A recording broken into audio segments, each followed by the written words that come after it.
Every successful negotiation begins long before you sit at the table. The secret: clear objectives. Without them, you risk losing focus, control, and even the deal itself. In this lesson, we'll uncover how to set powerful, realistic objectives that prepare you for confident and effective negotiations. Let's get started. Negotiations aren't just about winning, they're about finding solutions. Imagine this: employees and employers facing job cuts and salary disputes, or two companies where one owes 20,000 euros but can't pay right now. In both cases, the key questions are the same. Why should each side negotiate? What do they want to achieve? What alternatives do they have, and what's their next best solution? In this lesson, you'll explore how to prepare and set clear objectives for situations just like these. Read the following note. Two major banks, Oracle Bank in Latvia and Dominion's Bank in Britain, have agreed to merge. But the deal isn't done yet. Many details remain unclear, and both sides must sit down to finalize the arrangements. The question is, what issues will be most important in shaping this merger?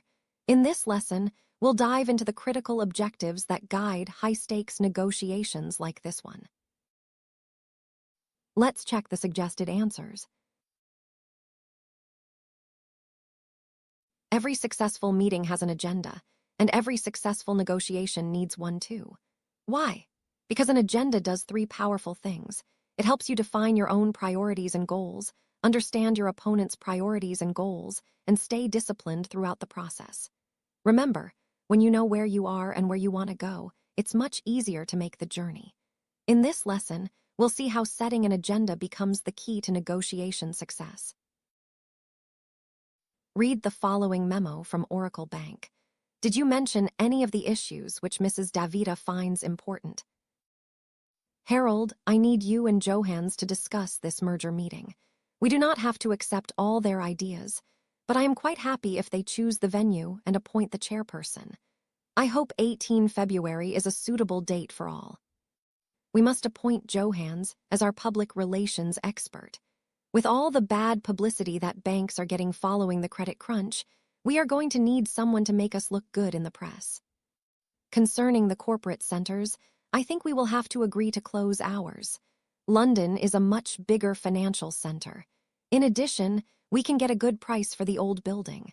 Perhaps we could locate the marketing department in Latvia. Johannes and I feel that we need to notify customers well before the merger, as many Latvian employees will lose their jobs. We cannot risk a negative effect on the share price as the merger goes ahead. Now, for the advertising, I am willing to accept the use of a British expert. However, I will agree only if they agree to reduce the number of Oracle branches that have to close in Britain.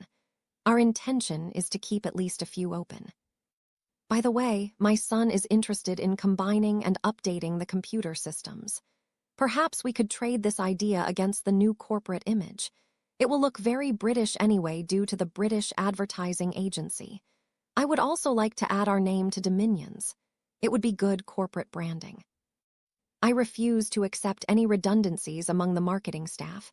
I will not compromise on this. Some of our people have been with us for 20 years. It may mean that our call centers and some computer centers will have to close.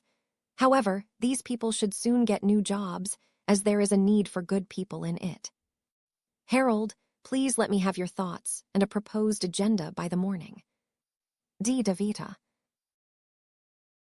Harold has started to write Oracle Bank's proposed agenda. Help Harold by filling in the missing words. You will find some words to help you in the memo in the previous exercise. Let's check the suggested answers. Reread the memo. Which of the hit phrases from the box can you find in the memo? Underline them. Decide which are the essential points for Mrs. Davida, H. Which are the important points, 1. And which points is she prepared to exchange for another point, T, and label them H, I, or T. Now put them into the table. 2 have been done for you. Let's check the suggested answers. Mrs. Davida has not yet received the agenda. Listen to Harold discuss this matter with her. Mrs. Davida changes the order. Help Harold put the points in the order she wants.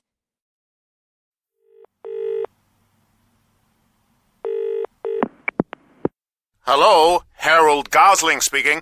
Hello, Harold. Have you sent me the agenda? I can't open my emails, so could you please read the points out to me? Of course.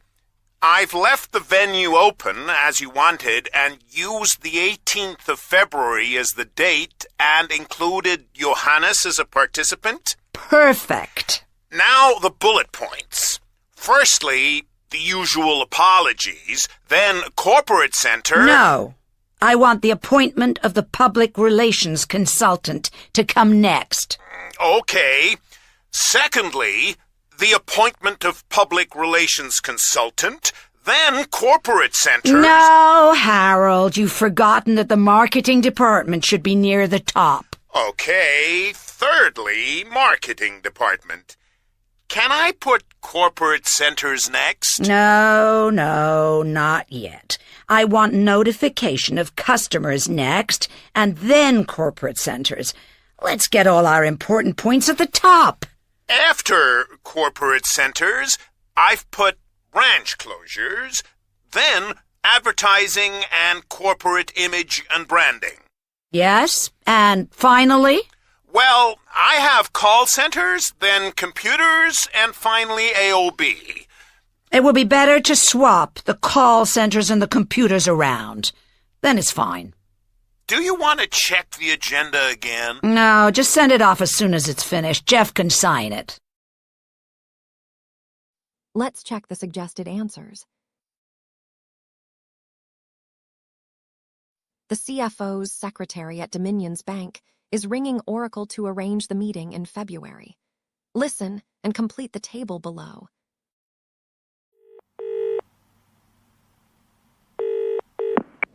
Hello, Oracle Bank. Mary Jellicoe speaking. How can I help you? Hello, Ms. Jellicoe. Shirley Smithson from Dominion's Bank here. How are you?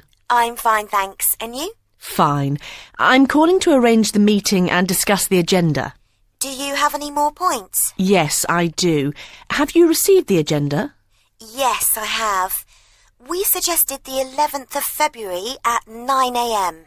The time is acceptable, but we can't make the 11th as Mrs. DeVita will be away until the 16th. How about the 18th of February at 9 a.m.? Is that okay? I think that will be fine. I will confirm that later, though. Any other points? No, but can we move public relations up the agenda? Yes, that should be fine. I will move it to after the apologies for absence. Okay? Fine. However, some other things also need moving as they go together with the public relations issue. For example, customer notification, branding and advertising. Okay. And is adding the company car issue okay with you? Yes. Oh, and all the points on computers can be combined. They are lower priority, but redundancy payments should come after the closure of the corporate centres. No problem. So, we have agreed on the date, the 18th of February, and the time, 9 a.m, in our boardroom here at Oracle. I'll check and confirm the date and time of the meeting in writing. So, could you redo the agenda as discussed and email it to me? Of course. I'll do it as soon as possible. Let's check the suggested answers. A British architect is trying to arrange a business meeting for next week with representatives from other countries. These representatives would like to sell their products. For example, new software for designing houses. As we wrap up today's lesson, remember this successful negotiation doesn't start at the table, it starts with preparation. By using the HIT framework, you know what you must have, what you intend to achieve, and what you're willing to trade. And by setting SMART objectives, you ensure that your goals are clear, realistic, and measurable. When you combine HIT with SMART, you walk into any negotiation with focus and confidence. That preparation is what gives you the edge and helps you secure outcomes that truly matter.